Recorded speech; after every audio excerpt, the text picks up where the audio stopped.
This is not an academic presentation on democracy. I only have 3 minutes. I hope, though, to give you some balance when you understand and appreciate this gift we have as Americans called democracy. And I want to start with this. Democracy is way more than just elections.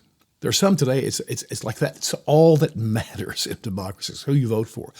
Could not disagree more. And I remind you of our founding fathers. Not only did they limit government, they limited democracy. Originally, they weren't even going to have us vote for who the president was. So they compromised, and that's how we got to the Electoral College. We didn't vote for senators until just over 100 years ago when the 17th Amendment was passed. And originally, the only people legally who could vote were rich white guys.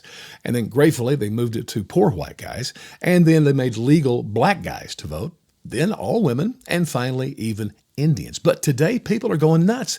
They want to register kids, non-citizens, felons, and I think they want to give transgenders 2 votes. I'm not sure. But regardless, democracy is way more than just elections. That's the point. Now, why is that? Why did they limit it? Because people on the collective or a majority is so dumbed down. You can't build anything based on what the majority wants. We're so stupid when we all get together. I mean, it really is. Let me give you a couple of examples, recent examples with polls. Majority of Americans believe that government spending should be cut. I mean, they finally understand that out-of-control spending causes inflation.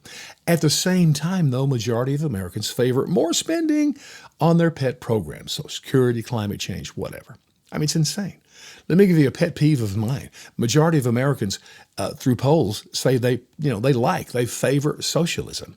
At the same time, they abhor, overwhelmingly, they say no to central planning. Are you just that dumb? You can't have socialism without central planning. Of course, Thomas Jefferson said famously, listen, as soon as the American people realize they can vote themselves money from the government, our democracy, our government is over. Now, you've heard the phrase threat to democracy. Now, most people think that's Trump and his followers and stuff they do. Couldn't be further from the truth. Let me go back to George Washington and his farewell address. He sent about a 30-page letter to Congress announcing he was not going to run a third time, but also telling us 2 genuine threats to our democracy. One is foreign influence. I would call that globalism today. Anytime people want to, deny sovereignty of this country and submit to some international thing, that's a disaster. He also said, ready for this? A threat to democracy? Political parties. And I want to ask you, how many of you just vote for whoever your party says to vote for? That's not democracy, okay?